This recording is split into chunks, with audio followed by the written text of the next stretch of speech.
Gresik Maulana Malik Ibrahim, Sunan Ampel Raden Rahmat, Sunan Giri Muhammad Aidil Yakin, Sunan Bonang Maulana Agung, Sunan Derajat Raden Husin, Sunan Kalijaga Raden Said, Sunan Muria Raden Umar, Sunan Kudus Ja'far Shadiq, Sunan Gunung Jati Syarif Hidayatullah.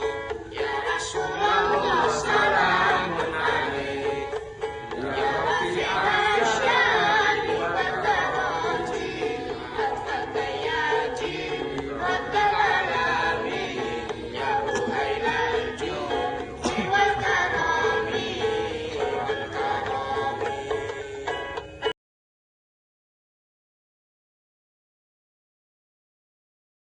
Pada dakwah Sunan Gresik, Maulana Malik Ibrahim memilih desa Leran di Gresik untuk memulai dakwahnya. Pada 1392 Masehi, ia memulai menyebarkan agama Islam. Salah satu target dakwah Sunan Gresik adalah masyarakat di sekitar pelabuhan yang mayoritasnya beragama Hindu dan Buddha. Sunan Gresik berdagang dengan membuka warung yang menyediakan kebutuhan pokok dengan harga murah. Selain itu, secara khusus, Malik Ibrahim juga menyediakan diri untuk mengobati masyarakat secara gratis. Sunan Ampel atau Raden Rahmat. Sunan Ampel melakukan dakwah di Jawa dengan metode Moh Limo atau 5 dasar ajaran Islam yang isinya sebagai berikut: moh main tidak berjudi, moh ngombe tidak mabuk, moh maling tidak mencuri, moh madat tidak candu, moh madon tidak berzina. Pada metode dakwah, Sunan Giri menjalankan misi dakwahnya melalui 2 pendekatan utama. Yang pertama adalah melalui bidang pendidikan, di mana ia membuka pesantren dan mengajarkan ajaran Islam. Pendekatan kedua melibatkan penggunaan karya seni dan hiburan, seperti permainan anak-anak dan tembang. Dan metode Sunan Bonang, keunikan dan kecerdikan beliau dalam berdakwah serta metode beliau dalam menyebarkan Islam.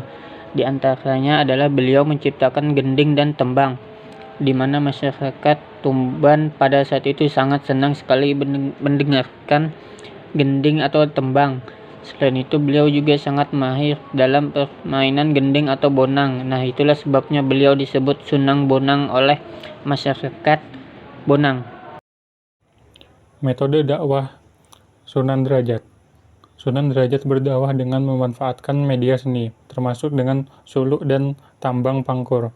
Selain itu ada pula ajaran catur piwulang yang isinya ajakan untuk berbuat baik kepada sesama. Metode dakwah Sunan Kalijaga. Sunan Kalijaga mantap melakukan akulturasi budaya Jawa dan ajaran Islam sebagai metode dakwahnya. Sarana yang digunakan adalah kesenian, satu hal yang disenangi masyarakat Jawa saat itu. Sedangkan medianya sangat banyak, mulai dari pertunjukan wayang, gamelan, seni ukir, hingga suluk. Pada pertunjukan wayangnya, Sunan Kalijaga mengadaptasi cerita-cerita wayang dari agama Hindu dan Buddha, tetapi memasukkan sentuhan Islam di dalamnya. Gaya dakwah Sunan Muria pada umumnya mengambil metode yang digunakan ayahnya, Sunan Kalijaga, yakni menggunakan kesenian. Namun, Sunan Muria lebih senang tinggal jauh dari hiruk-pikuk kota dan tinggal di daerah terpencil untuk menyebarkan agamanya. Metode dakwah Sunan Kudus. Sunan Kudus menyebarkan Islam dengan pendekatan yang lembut dan bijaksana.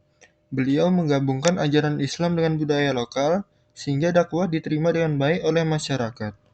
Metode dakwahnya penuh toleransi, menghargai tradisi setempat, dan mengedepankan kerukunan antar umat beragama.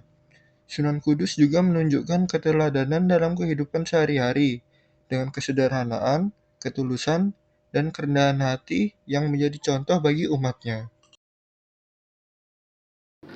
Sunan Gunung Jati menyebarkan Islam di Cirebon dengan pendekatan budaya seperti mengislamkan tradisi lokal melalui seni gamelan dan wayang, serta memperkuat pengaruhnya lewat pernikahan politik dan diplomasi dengan kerajaan-kerajaan Islam seperti Demak dan Banten. Beliau mendirikan pesantren untuk mendidik masyarakat aktif dalam aksi sosial demi kesejahteraan dan menanamkan nilai-nilai moral Islami. Strategi ini menjadikan Islam diterima secara damai dan membawa perubahan positif bagi masyarakat.